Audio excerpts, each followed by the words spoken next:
Saving Truth, Finding Meaning and Clarity in a Post-Truth World. The Blossoming of the Culture of Confusion. You've been at an intersection before, waiting for the red light to change, and had that uneasy feeling. Is the bus next to me moving forward, or am I in reverse? The first thing to do, to regain clarity and overcome the quick flash of vertigo, is look at something that doesn't move, a mailbox or the streetlight perhaps. Getting a fixed point of reference clears up your confusion and relieves the vertigo. But what if there are no fixed points of reference? What then? Some time ago, I rode a car ferry across a river between Michigan and Ontario, Canada. One would think that a boat ferrying cars from one country to another would be large, holding many cars. Being from the Great Lakes state, I've ridden such grand ferries.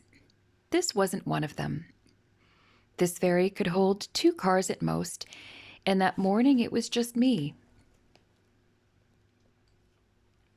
Because the ferry was so small, and the trip so short, the deckhand asked me to stay in the car, which I happily did, given the young day's heat and my car's air conditioning. Glancing down at my GPS just when the ferry pulled away from the dock, I didn't see us leave. Due to my car's mass and suspension, I did not feel the boat gently pull away either.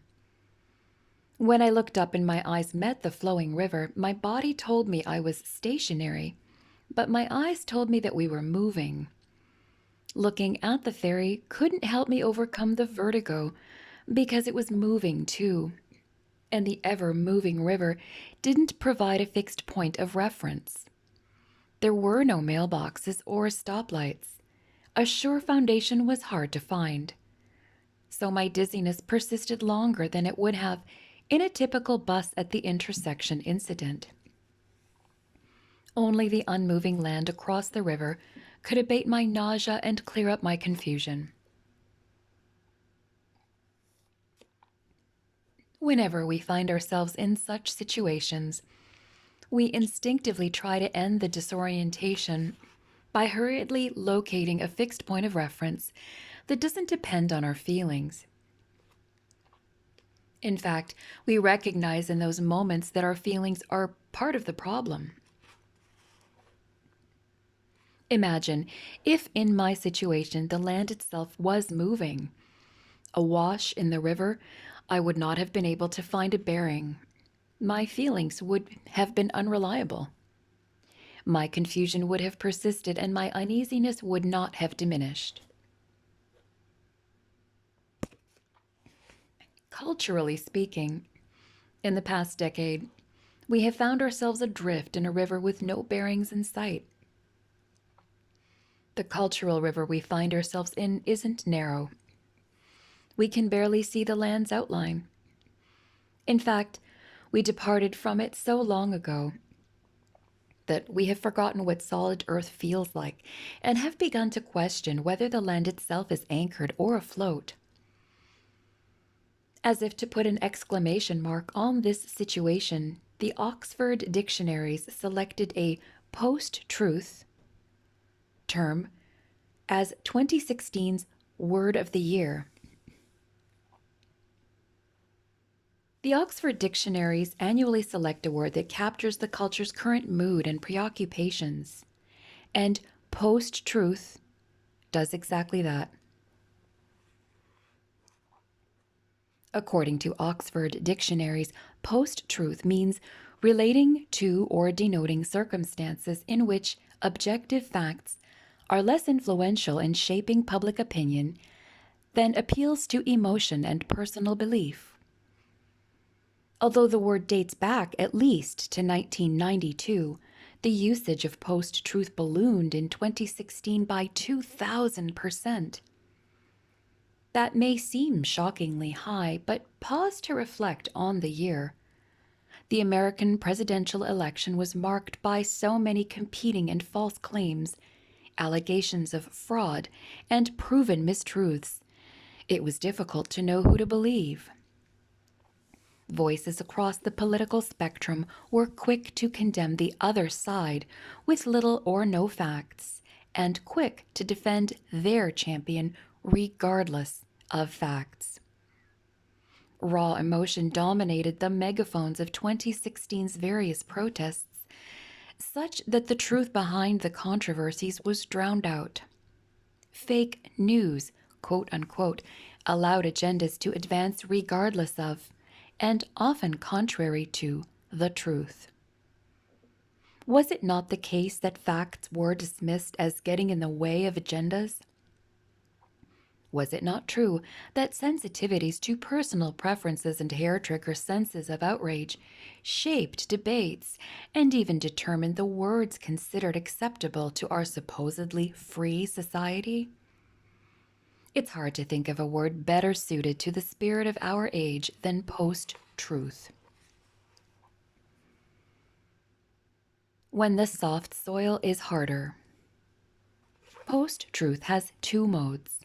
The first is a soft, quote-unquote, mode, by which I mean that we may acknowledge that truth exists, or that certain things are true, but we don't care about the truth if it gets in the way of our personal preferences.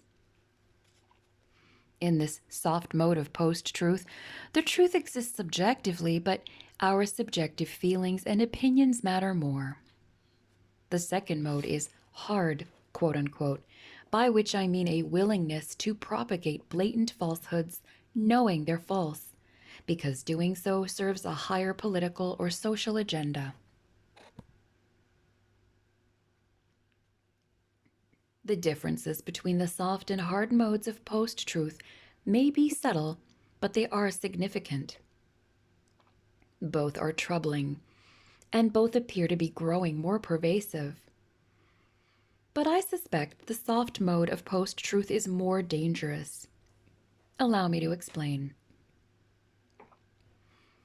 Postmodernism emerged in the 1970s as a rejection of the notion of objective truth. Postmodernism had other aims, but this was a defining goal. What's true for you may not be true for me, we would hear. Or someone might say, there's no such thing as objective truth.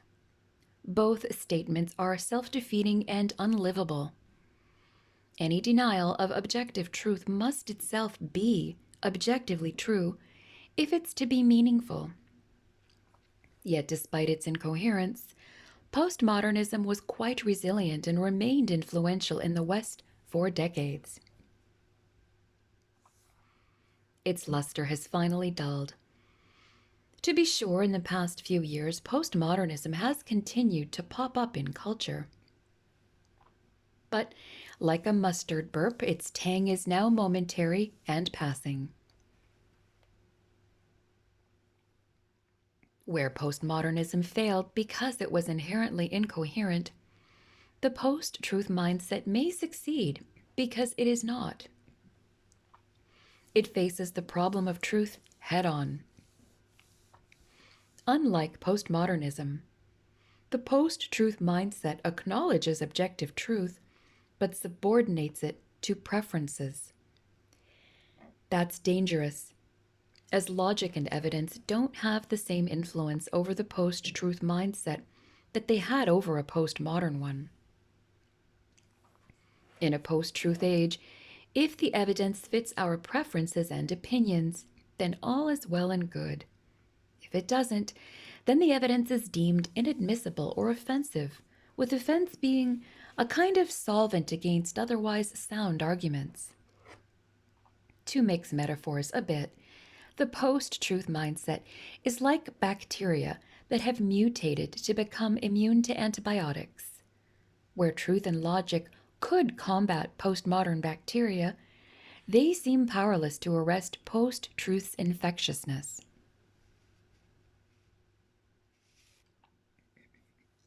There is no one immune. No, not one.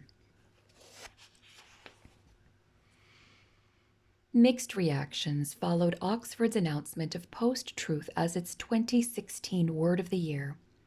Some want to confine the post-truth mindset to politics, arguing that it occurred mainly within the context of the 2016 American presidential race and infected only one side, generally the side opposite one's own. Others instinctively claim post-truth as a positive development, the means to forge one's own identity and destiny free of the shackles of tradition, facts, and even logic. Still others bemoan the post-truth mindset. Consider Kathleen Higgins's lament in her Nature article called Post-Truth, a Guide for the Perplexed. Shaken by the development of the post-truth mindset, she points out it may undermine scientific endeavor. Science's quest for knowledge about reality presupposes the importance of truth, both as an end in itself and as a means of resolving problems. How could truth become passé? Fascinatingly, she seems concerned only about how post-truth has become the traffic cop at the intersection of science and politics, particularly on the climate change issue.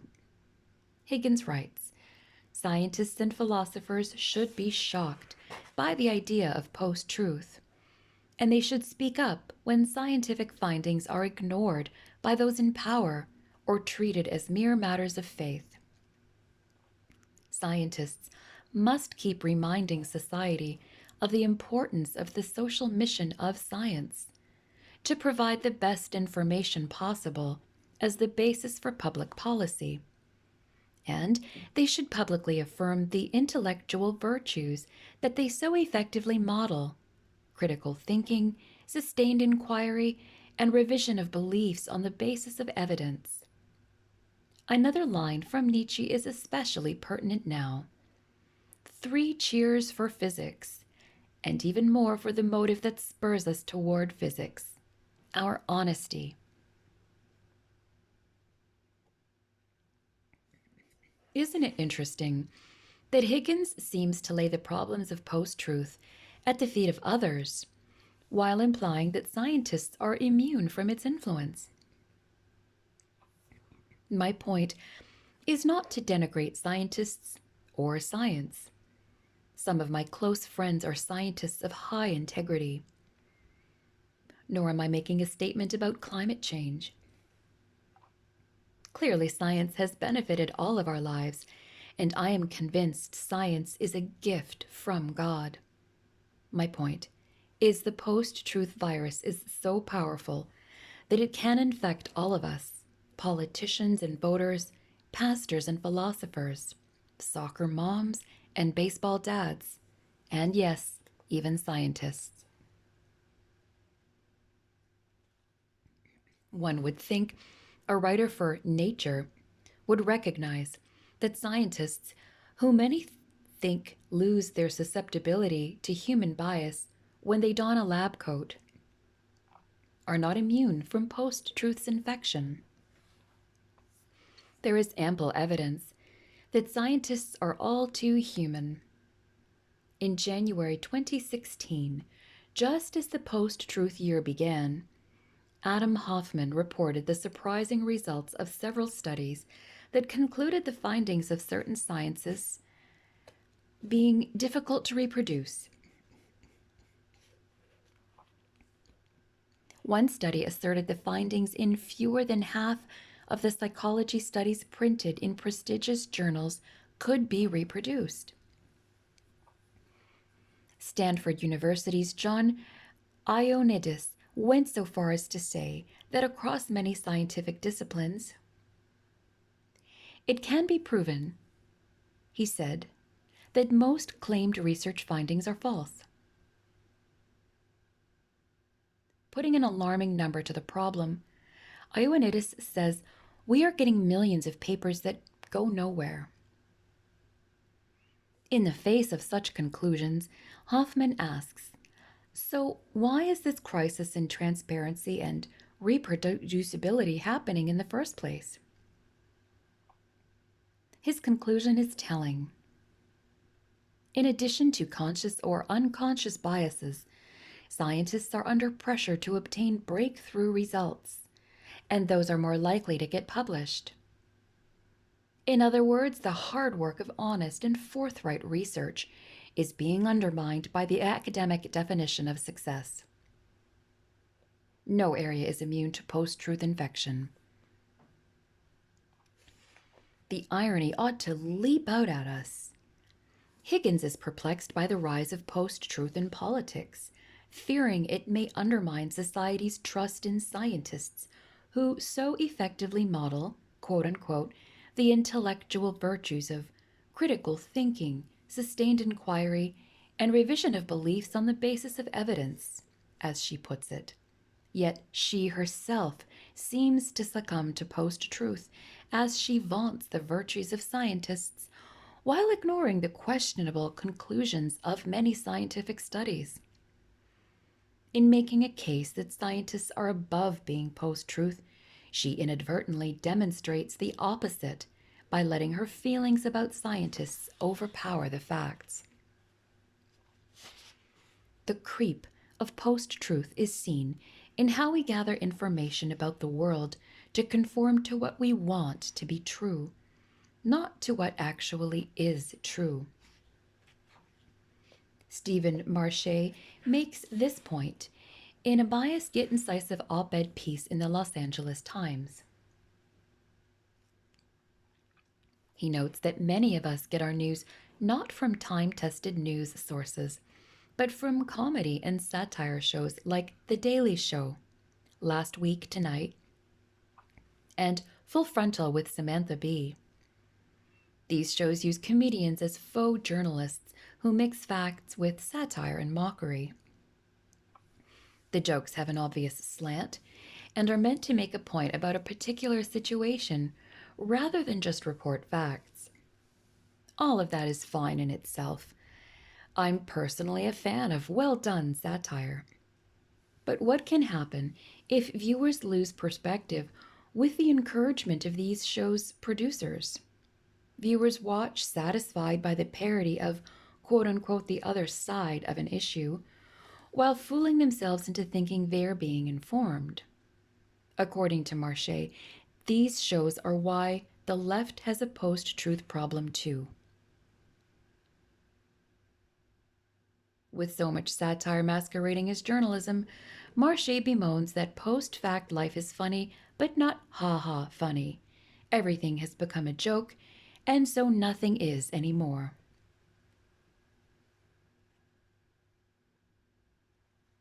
Such shows are emblematic of post-truth's effect on culture. We don't look to facts to find out the truth. We look at editorialized facts to support our preferences. Post-truth isn't just a political issue either. It also infects our spiritual lives and influences how we seek answers to life's biggest questions. A conversation I had with a young man a few years ago during a multi-day speaking trip comes to mind. His parents approached me after one of my talks to tell me that their son was increasingly hardened to the gospel and would become combative during spiritual conversations. But he was interested in meeting with me nonetheless. So the following night, after speaking, I sat down with him in the now empty auditorium. I asked him about his biggest objections to Christianity, and he told me that the Bible was full of scientifically impossible fables and morally questionable stories. As I began to address his objections, I was fascinated by his willingness to listen. This was surprising, given his parents' description of him. Our interchange was going so well, I thought I'd simply ask where he'd gotten his arguments against Christianity. I watch a lot of YouTube videos by atheists, he responded. I hear these things on The Daily Show on Comedy Central, and I read a lot of posts on the internet. As it turned out, he had not read a single book or scholarly article nor taken the time to ask a pastor or theologian a single question. Those are really your sources for your worldview? I asked. Have you ever read a book by a real scholar or watched videos by credible Christians responding to the things you've watched? His answer was simply no. It had never occurred to him to do so. He bypassed sincere inquiry so he could marshal the facts, quote unquote, he was interested in and hear arguments he was predisposed to agree with. He wanted to disbelieve, so he turned to sources that would reinforce his preferences. This is quite a human tendency innate in all of us. It's called confirmation bias. Truth didn't matter. His preferences mattered. But, and I do believe this is God's grace, by the time we were finished talking, truth had started to matter to him, and he was asking me for additional sources to read.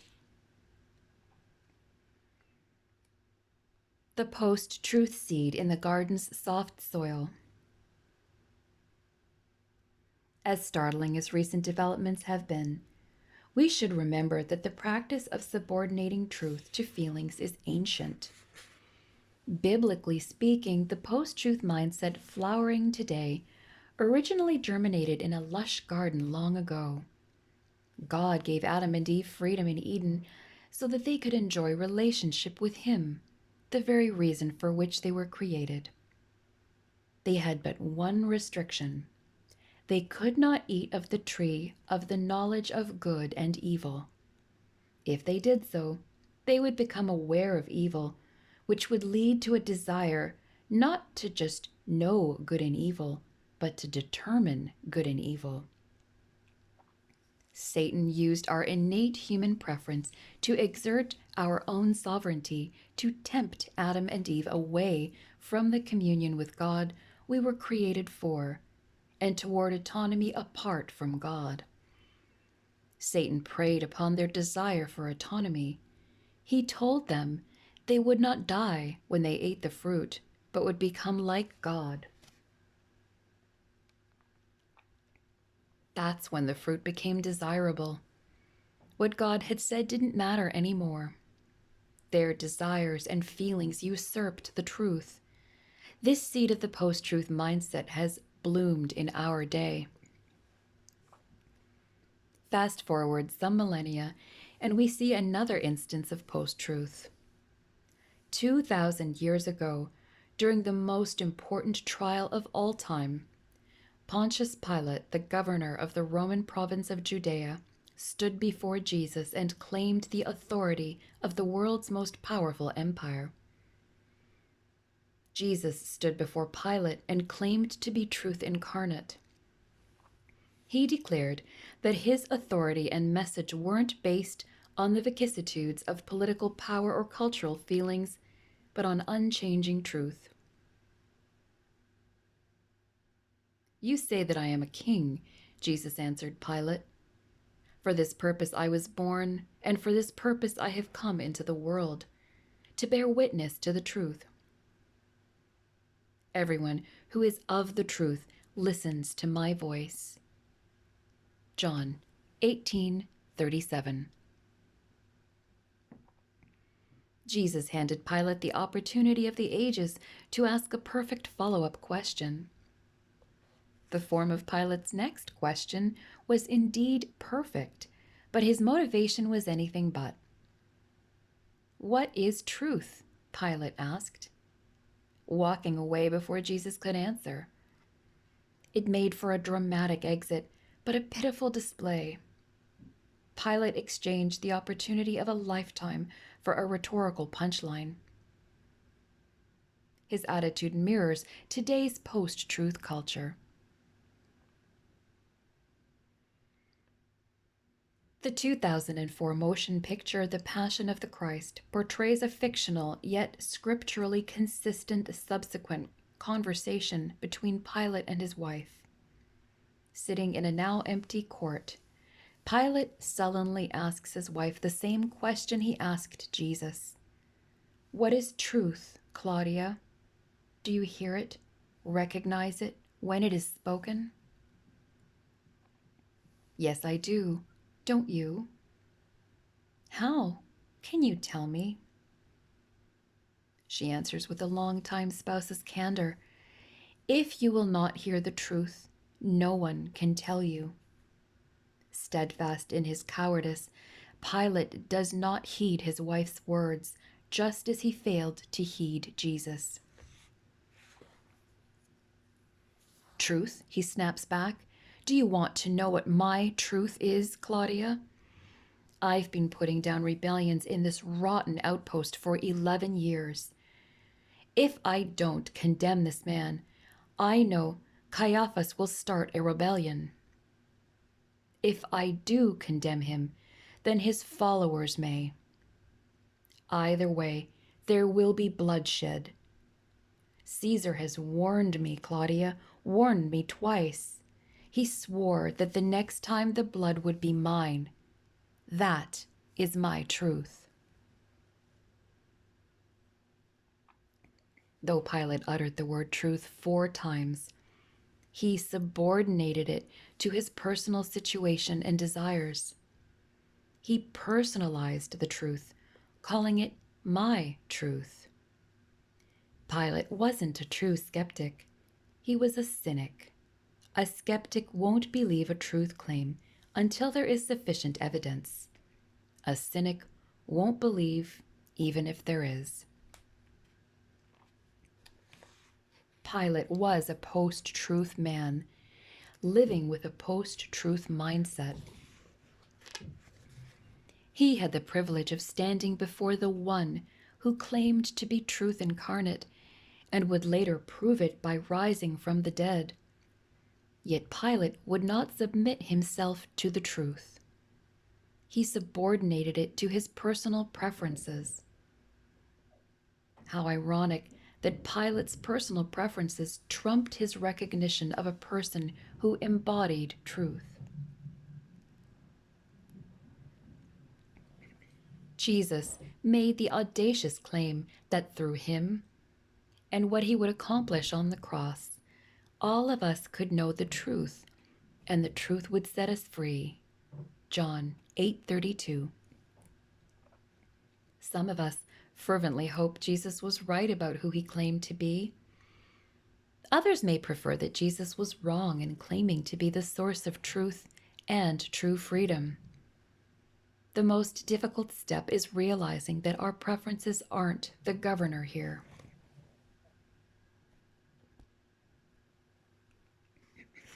I understand the struggle between preference and truth acutely, and so share something of a kinship with those who embrace a post-truth mindset. I follow Christ. But I was not born into a Christian background. In many ways, like the famous atheist convert C.S. Lewis, I desperately didn't want to meet Jesus of the Bible. For most of my life, I was a proud Muslim.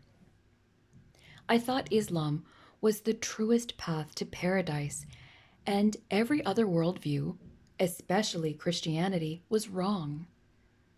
But as I engaged with Christians about claims of Christ, I had the discomfort of uncovering what former Vice President Al Gore might call an inconvenient truth. History, logic, and science pointed to the credibility of the Bible in general, and to the claims of Christ in particular. My identity as a Muslim was at stake. Despite mounting evidence in favor of the Christian faith, I held on to the faith of my heritage because I preferred it, because I didn't want to change, because I preferred my side over truth. Coming to embrace the truth about Jesus took me 9 long years. It did not take me 9 years to find the truth. It took me 9 years to accept it. The truth wasn't hard to find, but it was hard to embrace. When I see today's post-truth snare, I know I was once caught in something similar. As I once tried to avoid the Jesus of history, so our culture tries to avoid him. We may prefer a particular view about Jesus because it provides us with comfort, but what we need is the truth. If you look for truth, you may find comfort in the end. C.S. Lewis wrote, "But if you look for comfort, you will not get either comfort or truth. Only soft soap and wishful thinking to begin with, and in the end, despair." Is the truth about Jesus more important than our preferences? Did Jesus give us proof that he alone can reliably guide us out of post-truth and into truth? The more post-truth spreads, the more desperately we need to know who can provide us with clarity. Having listened to many voices and examined many worldviews, I am convinced that Jesus' voice is the truest.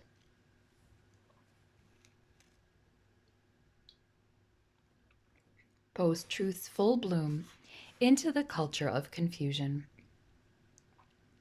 Post-truth has now blossomed into a culture of confusion.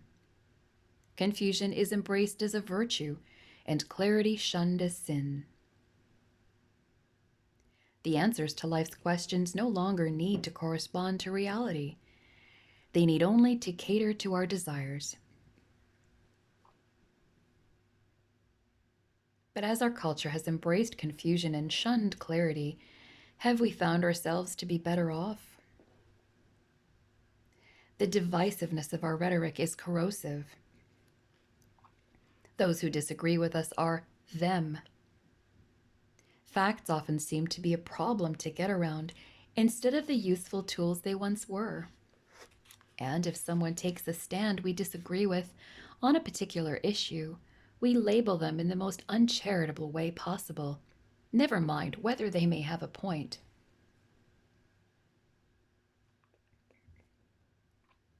I remember the pervasive anxiety of the Cold War in the 1980s. The world worried that something would ignite tensions between the USA and the USSR, initiating a nuclear war. The Cold War could suddenly become hotter than 1,000 suns, quite literally. During that time, people in power claimed to know the way forward. Conservatives, liberals, moderates, capitalists, socialists, communists, and anarchists. So many voices claimed to be able to lift us above it all. They did little to ease the anxiety. Popular musicians wrote a song about the land of confusion.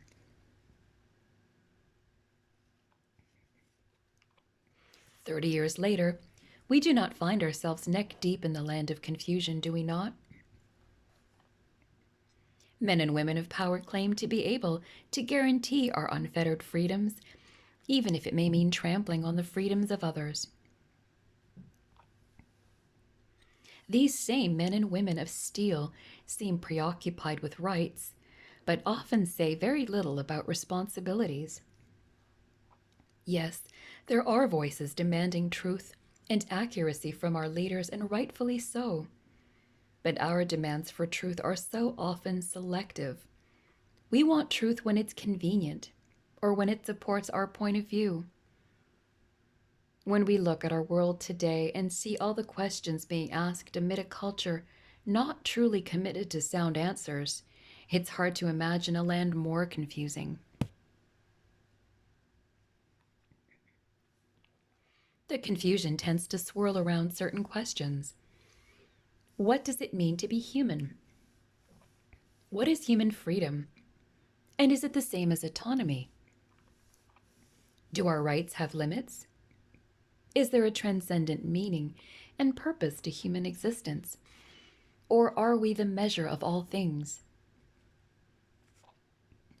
We need clarity in our day to rightly answer these questions, to be informed individuals, honest scientists, and fair politicians. We need answers, not just questions. Yet, as we ask questions, the culture of confusion's answers are inadequate and don't provide satisfaction. They don't bring us to dry land. The culture of confusion's answers only give birth to more questions. G.K. Chesterton presciently observed this phenomenon in his masterpiece, Orthodoxy. Free thought has exhausted its own freedom. It is weary of its own success. Thus, we have found all of the questions that can be found. It is time we gave up looking for questions and began looking for answers.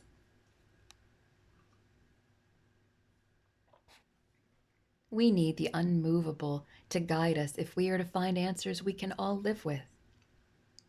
Blaise Pascal put it well. When everything is moving at once, nothing appears to be moving, as on board ship. When everyone is moving towards depravity, no one seems to be moving. But if someone stops, he shows up the others who are rushing on by acting as a fixed point. There is one who stepped in the river of human history to provide an immovable fixed point of reference, even in the strongest of currents.